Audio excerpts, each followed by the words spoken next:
남아공 G20 정상회의 참석에 이어 마지막 순방국 튀르키예를 국빈 방문한 이재명 대통령이 에르도안 대통령과 정상회담을 했습니다. 한국전쟁 때 피를 나눈 형제국과 원전 인프라, 방산 등 여러 분야에서 포괄적 협력을 강화하는 내용의 공동 성명을 채택했습니다.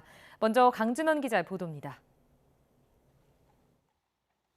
기마부대 호위 속에 이재명 대통령이 탄 차량이 튀르키예 대통령궁에 도착하자 에르도안 대통령이 입구까지 마중 나와 반갑게 맞습니다.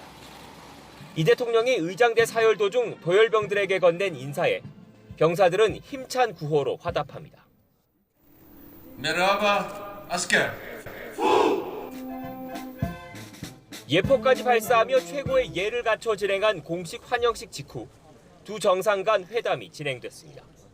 103분간의 회담에서 양국 정상은 포괄적 협력을 아우르는 전략적 동반자 관계에 관한 공동성명을 채택했습니다. 방위산업과 원자력, 바이오, 건설과 인프라 등 주요 분야에서 협력을 강화하고 이행 상황까지 점검하기로 했습니다. 각 분야별 협력 방안의 진전 사항을 전반적으로 점검하고 이행하기 위해서 양국 간 경제공동위원회도 10년 만에 재개하기로 하였습니다. Değerli dostumla bugün ikili münasebetlerimizin tüm veçelerine dair kapsamlı görüşmeler yaptık. 이 대통령은 정상회담에 앞서 튀르키예 독립전쟁을 이끈 전쟁 영웅이자 국부로 추앙받는 아타튀르크 초대 대통령 묘소를 참배했습니다. 피를 나눈 형제국의 공동 번영을 위해 함께 나아가겠다라고 방명록에 적었습니다. 한국전쟁 75주년을 맞아 4대 파병국 중 하나인 튀르키예에 감사를 표하고 미래지향적 관계 발전 의지를 내비친 거란 분석입니다. 이 대통령은 현지 시각 기준 튀르키예 방문 둘째 날엔 한국전 참전 기념탑에 헌화하고 동포 등을 만날 예정입니다. 앙카라에서 YTN 강진원입니다.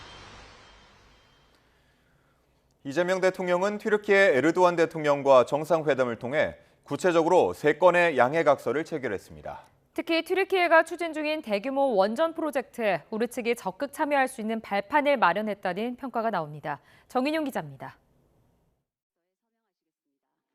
이재명 대통령과 에르도안 대통령이 나란히 앉고 양국 당국자들이 협력 의지를 담은 문서 교환식을 진행합니다. 두 정상은 원전과 도로 인프라, 보훈 등 3건의 양해각서에 서명했습니다. 우선 원전 분야에선 튀르키예가 북부 지역인 시노프에서 추진하고 있는 제2의 대형 원전 사업에 우리나라가 적극 참여할 기반을 다졌습니다.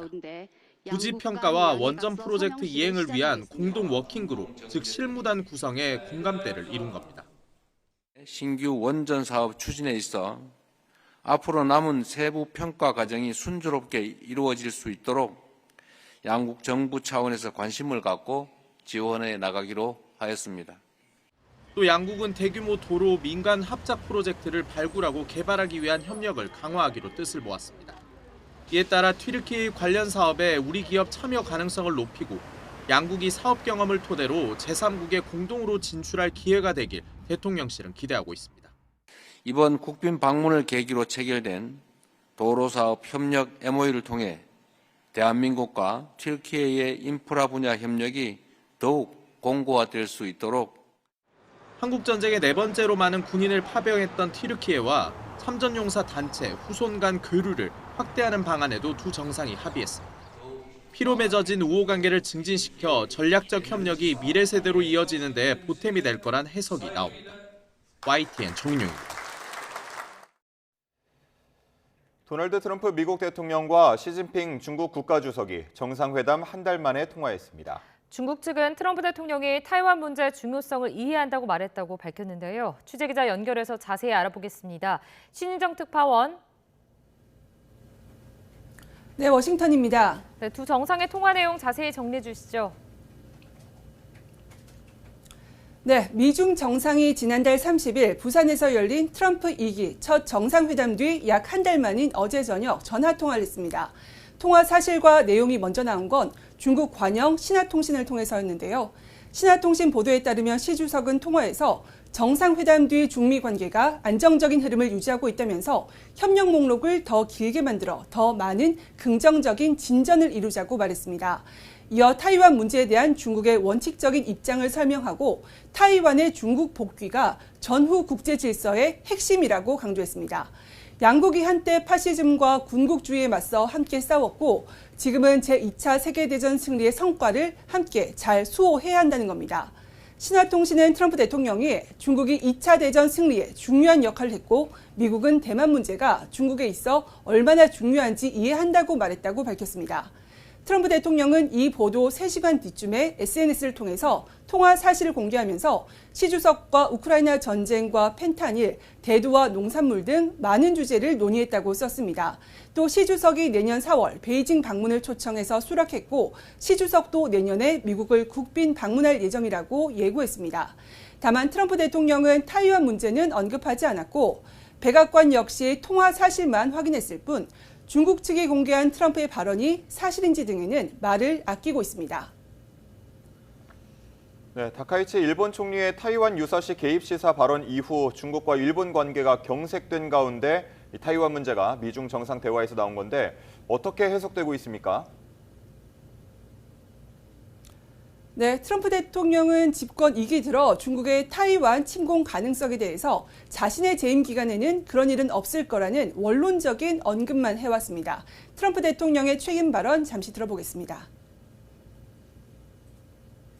I don't see that at all with President Xi. I think we're going to get along very well as it pertains to Taiwan and others. Now, that doesn't mean it's not the apple of his eye, because probably it is. But I don't see anything happening. 트럼프 대통령은 타이완 방어 의지를 천명했던 전임 조 바이든 전 대통령과 달리 타이완 방어 여부에 대해서 전략적 모호성을 유지하고 있는 겁니다. 타이완을 향해서는 국방비 증액과 무기 구매를 독려하고 있고 최근에는 트럼프 2기 들어 처음 대만의 전투기 부품 판매를 승인하기도 했습니다. 이에 중국 정부가 주권 침해라고 비판하면서 강하게 항의하기도 한 상황입니다. 이런 가운데 두 정상의 타이완 문제 언급 내용을 중국 관영 매체가 보도한 건 최근 다카이치 사나이 일본 총리의 타이완 유사시 개입 발언에 견제구를 날리려는 의도로 풀이됩니다. 미중 정상이 직접 소통하고 있고 우호적인 관계를 이어가고 있다는 점을 보여주면서 타이완 문제는 중국이 꼽는 핵심 이익 중의 이익이란 점을 미국과 일본에 동시에 거듭 강조하려는 겁니다. 미국 역시 타이완 문제를 타이완을 향한 무기 판매와 중국을 향한 무역 협상 등에서 지렛대로 활용할 가능성을 계속 열어둔 것이란 분석이 나오고 있습니다. 로이터 통신은 시 주석이 트럼프 대통령에게 타이완 지위와 관련해 압박을 가하며 개선된 양국 관계를 유지할 것을 촉구했다면서 미중이 여전히 히토류와 첨단 인공지능 칩 등 무역 조건의 핵심 세부 사항을 협상하고 있다고 짚었습니다. 지금까지 워싱턴에서 YTN 신윤정입니다. 이재명 대통령은 최근 격화하는 중국과 일본의 갈등에 대해 대한민국 국익이 훼손되지 않고 극대화되도록 최선을 다해야 할 것 같다고 말했습니다. 이 대통령은 현지 시각 24일 진행한 기내 간담회에서 중국과 일본이 일본 총리의 발언을 놓고 상당히 갈등하고 있지만 대한민국은 우리 입장에서 현재 상황을 냉철하게 지켜보겠다며 이같이 언급했습니다. 더불어민주당 지도부가 추진하는 이른바 1인 1표제를 두고 당 안팎에서 잡음이 이어지고 있습니다. 민주당은 최종 의결을 일주일 늦추며 달래기에 나섰는데 내년 지방선거를 앞두고 정청래 대표의 리더십이 시험대에 올랐다는 평가가 나옵니다. 김다현 기자가 보도합니다.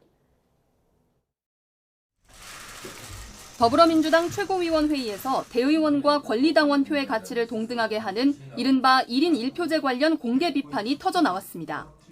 지난 수십 년 동안 운영해온 제도를 며칠 만에 밀어붙이기식으로 폐지하는 게 맞느냐고 이현주 의원이 공개 저격한 겁니다. 왜 대통령 순방 중에 이렇게 이의가 많은 안건을 밀어붙이느냐. 그래서 당원들을 분열시킬 필요가 있느냐라는 것입니다. 이어진 당무위원회에서도 1인 1표제 관련 격론이 이어졌고 막판에는 고성까지 오갔습니다. 결국 당 지도부는 당원당규 개정안 처리를 매듭짓는 중앙위원회를 오는 28일에서 다음 달 5일로 일주일 늦추기로 했습니다. 강성당원 영향력을 강화하려는 정청래 룰이라며 친명계를 중심으로 반발이 쏟아지고 있고 일부 당원들이 가처분 신청을 예고하는 등 분위기가 심상치 않자 서둘러 달래기에 나선 모습입니다. 공개든 비공개든 다른 의견이 있었던 것도 사실이고 조금 더 논의 시간을 갖자라는 제안을 대표께 수용하신 거고 이번 사태를 이재명 대통령과 정청래 대표의 대결 구도로 바라보는 시각도 적지 않은데 실제 온라인 커뮤니티에서도 갑론을박이 이어지고 있습니다. 다만 1인 1표제는 정 대표만 추진한 게 아니라 민주당의 이어달리기다. 당원 주권 강화는 당연지사라는 등 당 지도부의 엄호 기류는 여전합니다. 민주당의 자중질환이 이어지는 사이 야당은 진영을 가리지 않고 목소리를 냈습니다. 국민의힘은 정청래 대표의 당 완전 장악 시도라고 맹공했고 친청 횡재, 비청 행사당으로 바꾸려는 그 시도는 의미 있게 지켜보고 있습니다. 조국혁신당은 민주당의 1인 1표제 가치가 왜 국회 전체로는 확산하지 못하느냐며 교섭단체 요건 완화를 요구했습니다. 민주당 지도부는 일주일이란 시간을 추가로 벌었습니다. 이 기간 당 안팎의 반발을 가라앉힐 수 있을지 내년 지방선거를 앞두고 정청래 대표의 리더십이 본격 시험대에 올랐다는 평가가 나옵니다. YTN 김다현입니다. 국민의힘은 대장동 항소 포기 사태에 더해 민생 현안을 선점하며 쌍끌이 총력전에 나섰습니다. 민주당의 태도 변화가 없다면 강경투쟁에 돌입하겠다며 필리버스터 가능성까지 열어뒀습니다. 김다현 기자가 보도합니다.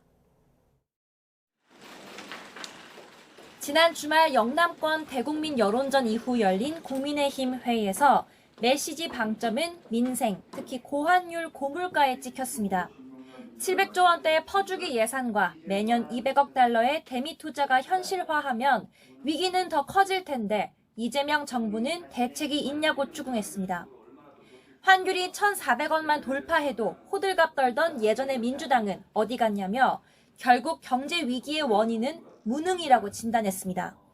환율이 1,500원을 넘어서서 1,600원, 1,700원대까지도 갈 수 있는 이런 위기의 경고에 대해서 과연 이재명 정부가 어떤 대비책을 세우고 있는지.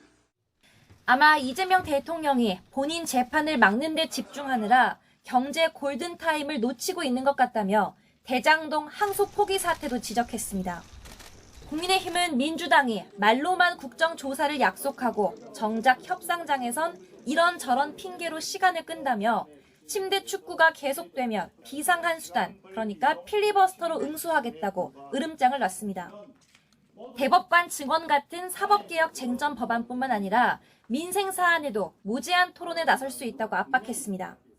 제1야당 원내대표로서 저도 비상한 각오를 하지 않을 수가 없습니다. 더불어민주당이 어떤 태도를 취하느냐에 따라 달라진다는 점을 분명히 밝히겠습니다. 이른바 우리가 황교안 발언으로 내부 반발에 휩싸인 장동혁 대표는 우리끼리 싸우면 지는 거라며 싸울 상대는 대통령과 민주당이다. 대여 공세의 당력을 모으자고 독려했습니다. 고개를 숙이면 고개를 부러뜨리고 허리를 숙이면 허리를 부러뜨릴 것입니다. 이 싸움을 끝내는 것은 새로운 체제 전쟁을 하는 것입니다. 오는 27일 추경호 전 원내대표에 대한 체포 동의안 표결을 기점으로 대여 강경투쟁 기조는 절정을 향할 거로 보입니다. YTN 김다현입니다. 서울중앙지방법원이 감치 명령을 받았다가 신원 불특정 사유로 석방됐던 김용현 전 국방부 장관 변호인단에 대해 다시 감치를 집행하겠다고 밝혔습니다. 변호인단은 감치 명령을 내린 재판장을 고발했습니다. 권준수 기자가 보도합니다.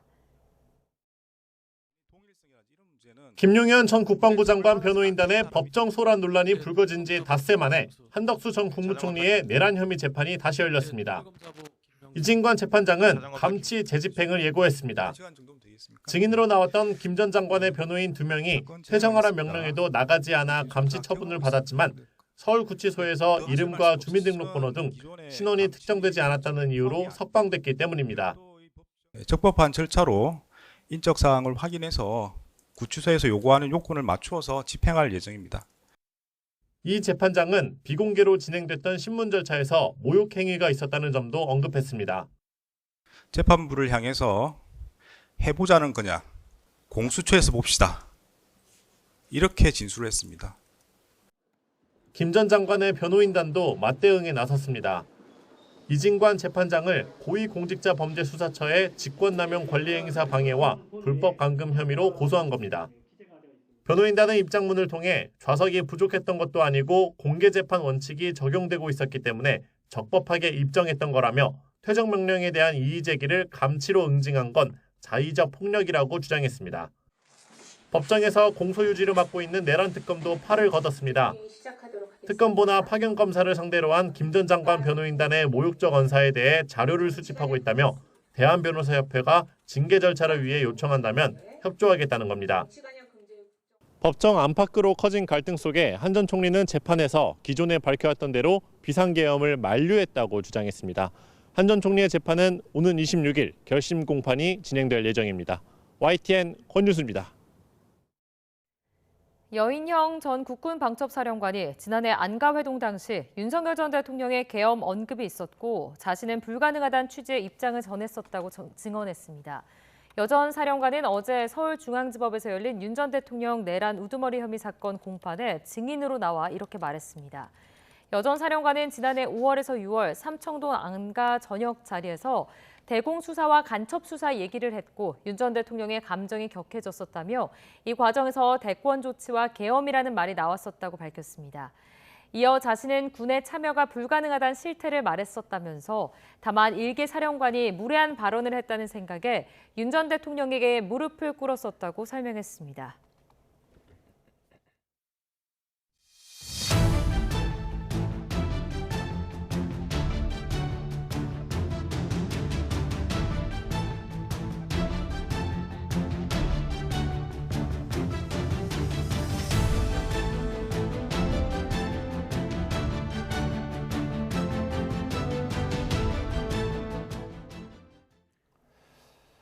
원달러 환율이 6거래일 연속 올라 1,470원대까지 상승했습니다. 고환율은 수입 물가와 주요소 기름값을 끌어올리는 등 연말연시 물가에 비상이 걸린 상황인데요.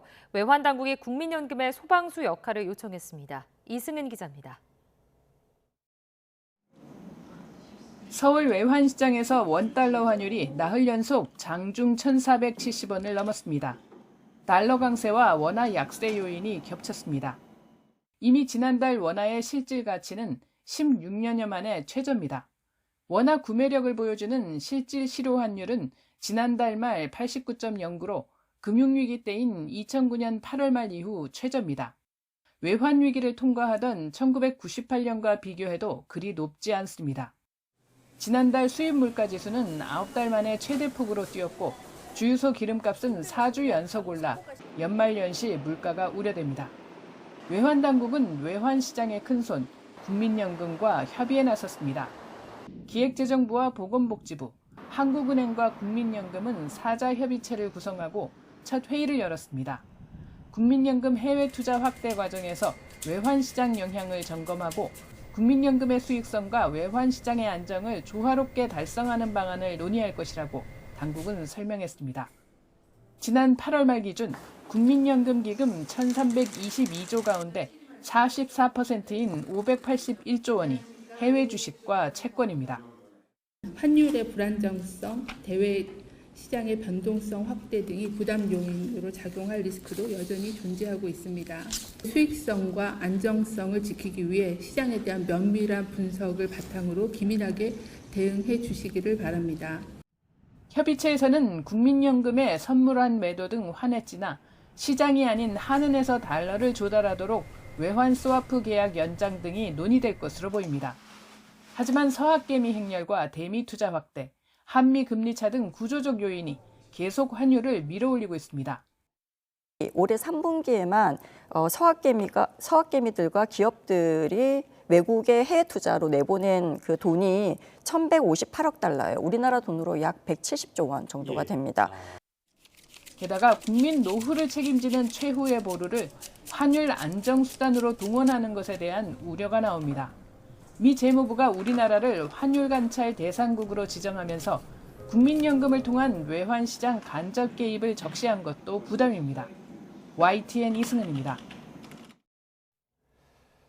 국책연구기관인 산업연구원이 우리나라의 내년 경제 성장률을 1.9%로 전망했습니다. 수출은 올해 처음으로 7천억 달러를 돌파한 뒤 내년엔 0.5% 감소할 것으로 예상했습니다.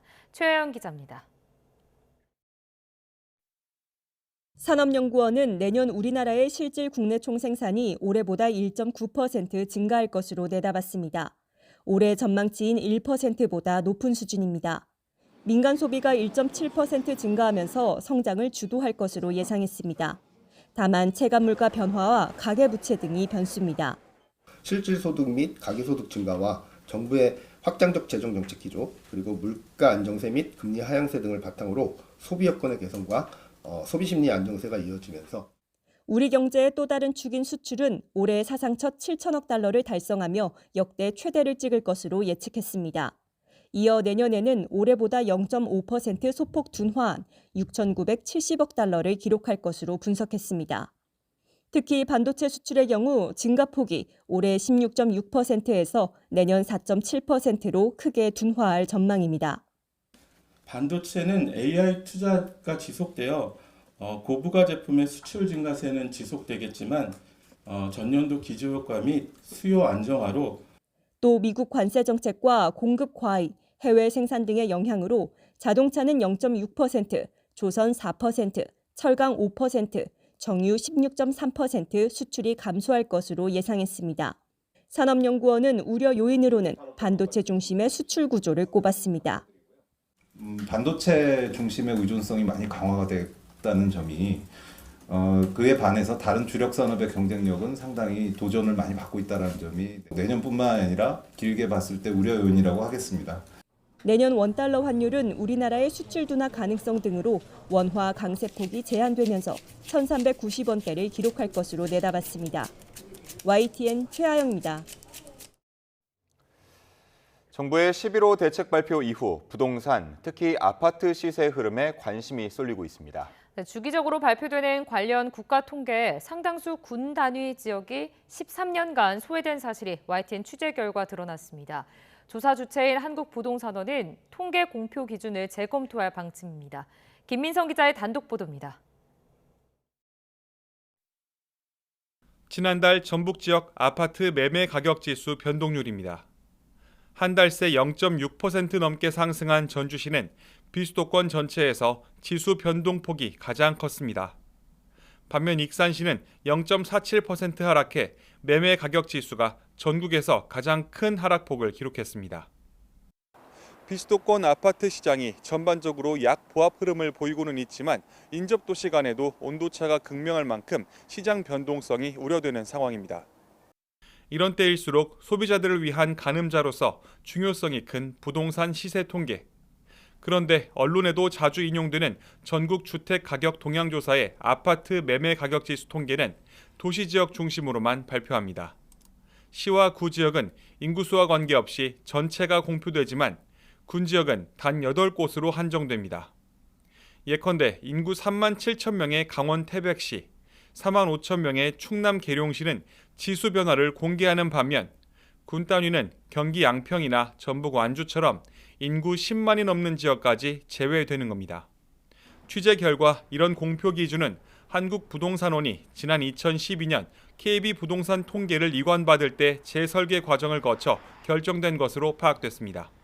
도시화 진행 여부와 도청 이전 예정지 등을 공표 조건으로 삼아 대구 달성과 전남 무안 등 8개 군을 정했고 이는 13년 동안 재조정 없이 그대로 유지됐습니다. 지역 사정의 변화 또는 국토 공간 구조들이 변화되었을 때 언제든지 재설계를 하는 이런 현실들을 반영해야만 통계가 국민들로부터 신뢰받을 수 있고 한국부동산원은 향후 연구 용역을 통해 군 단위 공표 지역을 다시 정비하는 방안을 검토하겠다고 밝혔습니다. YTN 김민성입니다. 네, 저희가 자막으로 먼저 전해드렸는데요. 원로 배우 이순재 씨가 오늘 향년 90세로 별세했습니다. 소속사 측은 이순재 배우가 오늘 새벽 별세했다며 아직 빈소는 마련되지 않았다고 밝혔습니다.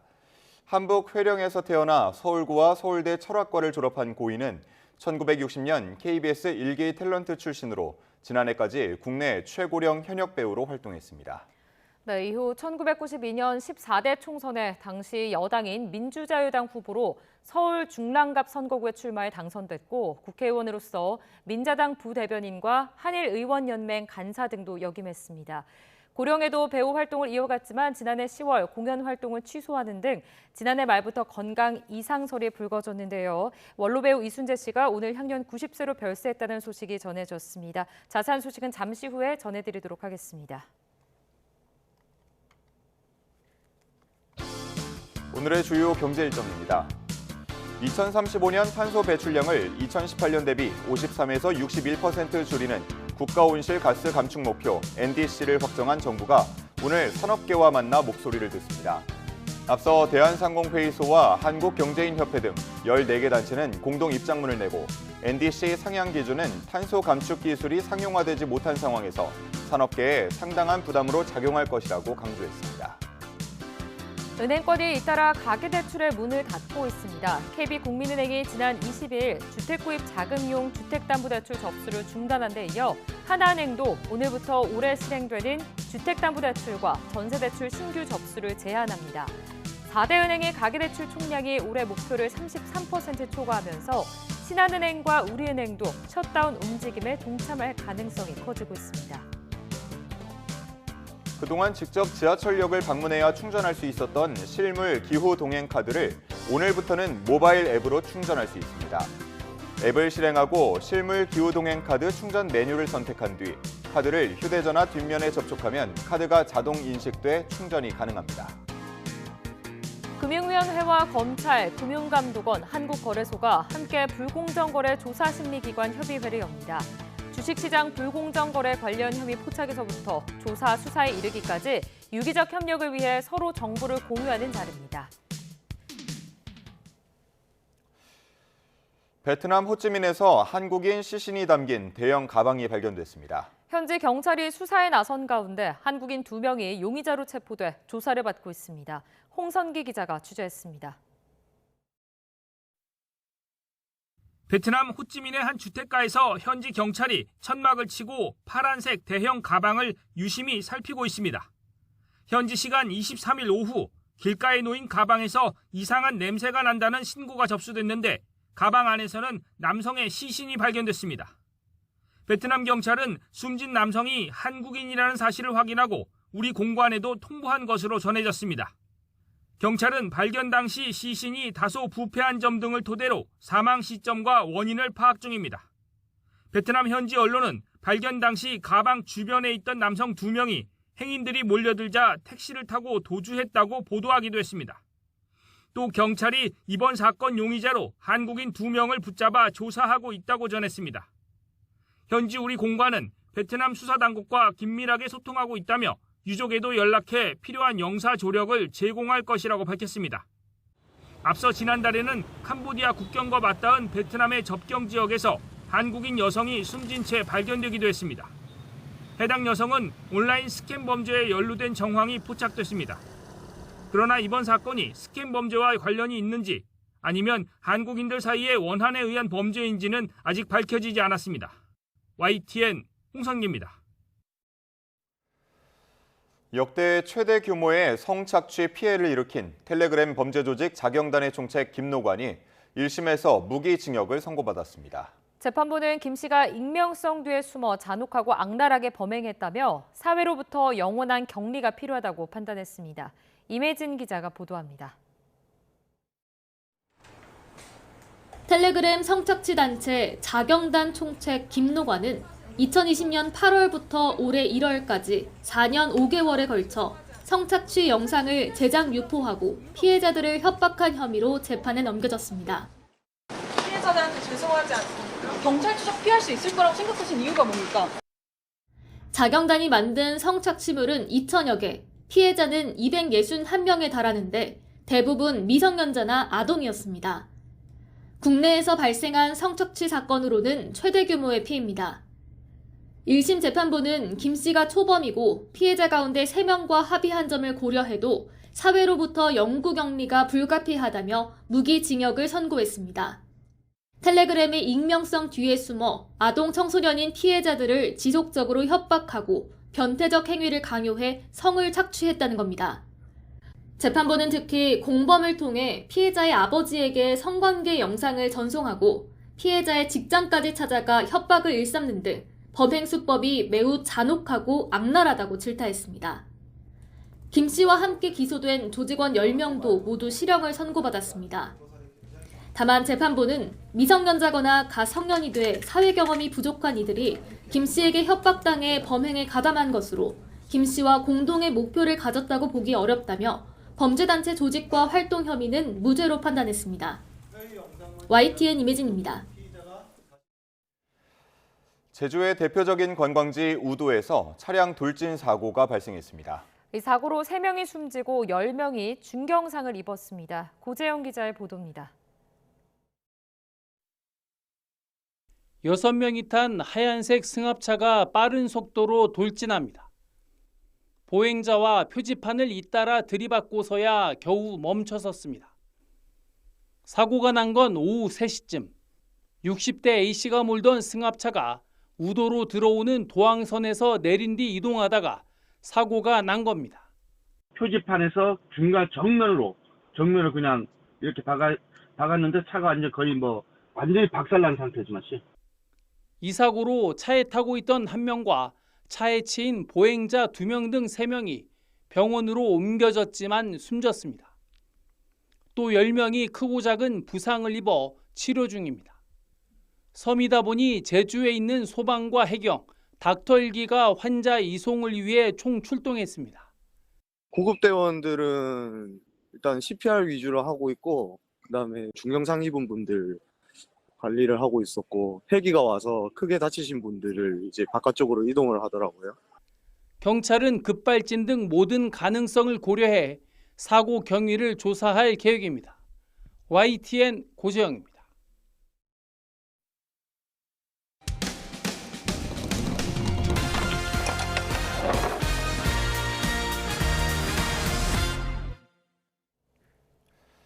휴대전화 앱으로 필요한 분야의 전문가를 소개해주는 이른바 전문가 매칭 플랫폼 업체들이 다수 등장하면서 관련 시장도 갈수록 커지고 있습니다. 사기 혐의를 받는 업자나 이미 폐업한 업체를 제대로 걸러내지 못하는 사례가 잇따라 대책이 필요하다는 지적이 나오고 있습니다.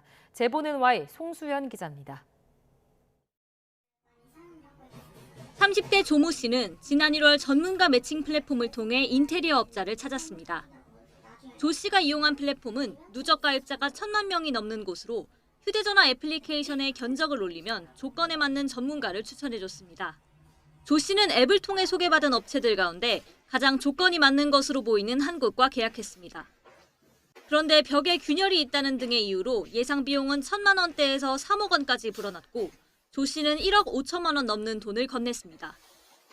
하지만 누수 원인을 확인한다며 화장실까지 철거한 상황에서 공사가 진행되지 않자 조 씨는 업자를 고소했고 그제야 업자가 사기 혐의로 수사받고 있다는 사실을 알 수 있었습니다. 1억 5,600, 800 정도의 손해를 받고 현재 공황장애와 불안장애와 우울증 약을 복용하고 있으며 50대 신모 씨도 같은 앱에서 전문가를 소개받아 건물 방수 공사를 맡겼다가 낭패를 봤습니다. 공사 한 달 만에 아랫집으로 물이 새기 시작했는데 3년 무상 AS를 보장한다던 전문가는 잠적한 뒤였습니다. 사업자 등록증을 조회해봤더니 공사 2주 전에 이미 폐업한 업체였습니다. 실리콘을 이게 다 쏜 게 아니라 사면을 다 쏜 게 아니라 상부 절반만 쏘고 하부 절반은 아예 손을 안 댔더라고요. YTN 취재진이 해당 매칭 플랫폼 앱을 직접 살펴봤습니다. 문제의 인테리어 업자의 플랫폼 소개 페이지입니다. 지금은 폐업한 자신의 업체가 아닌 다른 사람의 사업자 등록증을 내걸고 있습니다. 그런데 소비자와 업자들을 연결해주고 수수료를 받는 앱 운영업체는 YTN 취재 전까지 인테리어 업자가 폐업 상태에서 계약한 상황을 모르고 있었습니다. 국세청도 뭔가 돌아가시는 주기가 있으니까 실제 폐업 신고한 시점에 완전 딱 안 맞으실 수는 있다고. 업체 측은 500만 원까지 이용자가 거래를 확정해야 업자에게 지급하는 안전거래 시스템 등을 운영 중이지만 문제 소지가 있는 업자를 걸러낼 수 있는 피해 예방 장치 보완이 필요하다는 지적이 나옵니다. 본인 명의 사업자 아니더라도 다른 사업도 올릴 수 있게 시스템화되어 있다면 애초에 그 조세범 처벌법 위반을 이렇게 용이하게 해주는 거기 때문에 방조라고 볼 수 있고요. 이런 거를 걸러내는 시스템을 갖춰서 범죄 경력이 있다거나 아니면 폐업했다고 하거나 알고리즘이 돌아다니면서 그런 거를 좀 필터링을 해야 되는 거잖아요. 전문가 매칭 플랫폼이 인기를 얻는 만큼 소비자 신뢰를 얻기 위한 노력도 강화해야 한다는 목소리가 나옵니다. YTN 송수연입니다. 한 줄 뉴스입니다.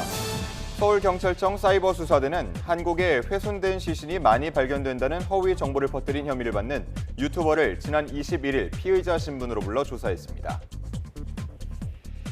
서울구로경찰서는 흉기를 들고 서울 구로동 길거리를 배회한 혐의로 40대 중국 국적 남성을 체포해 구속영장을 신청했습니다.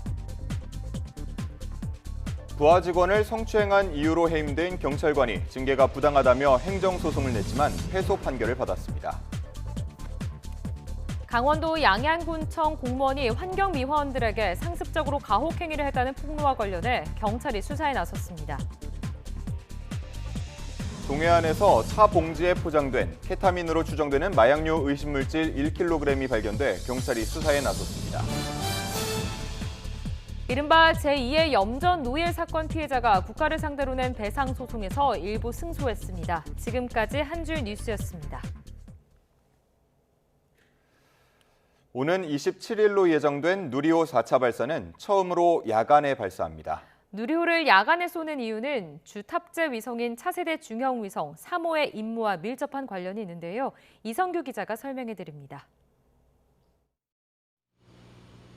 직경 1.9m, 높이 1.7m, 무게 516kg의 차세대 중형 위성 3호입니다.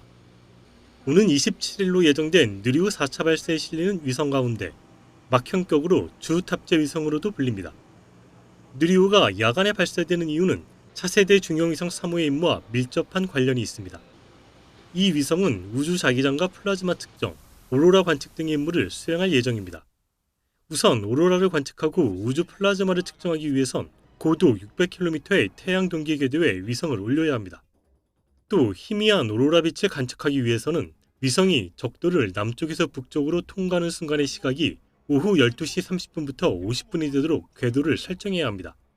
발사 장소인 고흥 나로우주센터와 지구 자전을 고려해 이 같은 조건을 모두 충족하려면 새벽 1시 전으로 발사하는 것이 가장 적합하다는 겁니다. 위성 요구 조건은 위성에서 승교점 지방시 LTAN이라고 하는 그 값을 최종적으로는 12시 40분 플러스 마이너스 10분을 만족할 수 있는 고도 600km 궤도 그리고 태양 동기 궤도에 투입해달라는 요청을 해서 저희가 그거에 맞춰서 발사 시간을 결정을 한 것이고요. 지구는 하루에 한 바퀴 자전하기 때문에 기상 악화 등의 상황으로 이 시간대를 놓치면 24시간이 지나야 발사할 수 있습니다. 누리호는 27일 새벽 발사 예정이지만 이날 발사하지 못할 경우 예배 발사 기간은 27일부터 다음 달 4일까지입니다. YTN 사이언스 이성규입니다. 이번 누리호 4차 발사는 정부가 주도했던 지난 발사와는 달리 처음으로 민간이 주도하고 정부가 지원하는 민관 합동 발사로 준비했습니다. 네, 지금까지의 민관 준비 상황을 김은별 기자가 전해드립니다. 민간으로의 기술 이전 절차가 순조롭지만은 않았습니다. 지금까지 누리호 발사를 주도해온 항공우주연구원과 민간 기업인 한화 에어로스페이스가 발사 기술에 대한 가치 평가와 이전 범위 등을 놓고 입장차를 보이면서 난항을 겪기도 했습니다. 결국 3년에 걸친 협상 끝에 올해 7월 기술 이전 계약을 체결하고 본격적인 민간 발사 체계로의 전환 절차에 들어갔습니다. 이후 30여 명으로 구성된 한화 에어로스페이스 연구팀은 발사체 점검과 이송, 안전관리 등의 발사 절차에 속도를 내왔습니다. 하지만 민간 기업이 단독 운용 경험이 없는 만큼 정부기관이 전 과정에 여전히 관여하고 있습니다. 항공우주연구원은 누리호 제작과 조립을 감독하며 순조로운 기술 이전 업무를 맡아왔습니다. 또 우주항공청도 안전통제협의회를 운영해 발사를 관리 감독하며 준비 상태를 점검하고 있습니다. 두 기관은 이번 4차 발사 결과를 토대로 다음 5차와 6차 발사에서는 민간 기업의 발사 운용 참여를 점진적으로 확대해 나갈 계획입니다. 항공 발사체에 대한 경쟁력 강화라는 목표가 있고요. 이를 수행하기 위해서 4번의 반복 발사를 수행을 해서 발사체에 대한 신뢰성을 확보하는 것을 목표로 하고 있습니다. 이번 4차 발사가 성공한다면 제작부터 발사까지 민간 주도의 신호탄으로 본격적인 민간우주 산업 시대가 열리게 될 것으로 기대됩니다. YTN 사이언스 김은별입니다.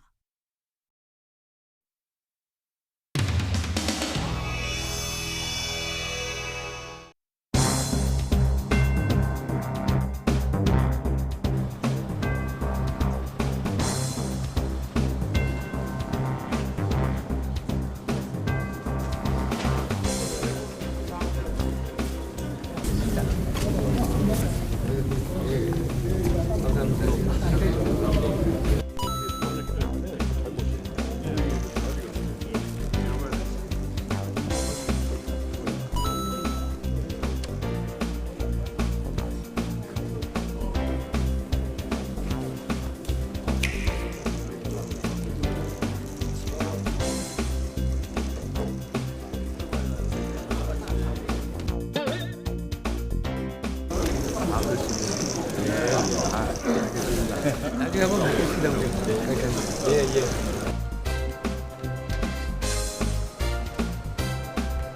대도무문, 바른 길에는 거칠 것이 없다던 대통령님의 말씀을 다시금 마음에 새깁니다. 금융실명제와 공직자 재산 공개 제도를 도입하여 더 투명하고 공정한 사회로 나아가는 길을 개척하셨습니다.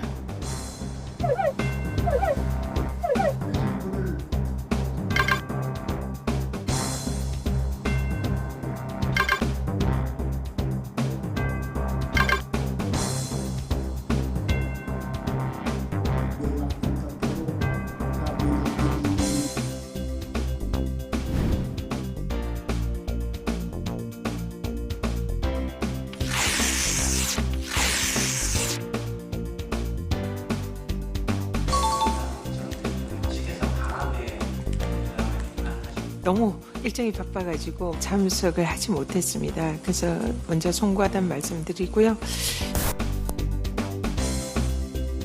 어제 제가 페북에 이 김영삼 대통령님의 그 주도 10주기를 추모하는 글을 올렸습니다.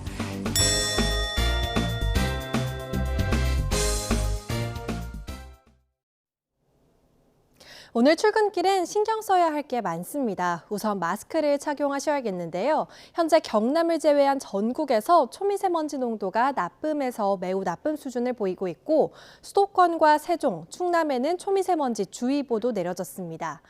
여기에 서쪽 지역은 매우 짙은 안개까지 뒤엉키면서 시야가 더욱 답답합니다. 교통 안전에도 유의하셔야겠습니다. 이번엔 황사 영향까지 더해지면서 올가을 첫 황사비가 내릴 가능성도 있습니다. 현재 서쪽 지역부터 비가 시작됐는데요. 비의 양이 많진 않겠지만 일부 산간 지역에는 눈이 내려서 쌓이는 곳도 있겠습니다. 동해안을 중심으로 건조주의보가 이어지고 있고요. 강풍주의보가 내려진 서해안을 중심으로는 바람이 매우 강하게 불겠습니다. 현재 기온은 서울이 8.3도, 대구는 4.5도를 보이고 있습니다. 비구름 뒤로는 찬 공기가 내려와서 한낮 기온은 서울 9도, 대구 12도, 광주는 11도에 그치겠습니다. 날씨였습니다. 이상으로 뉴스타트 1부 마칩니다. 잠시 후 2부가 이어집니다. 함께해 주신 여러분 고맙습니다.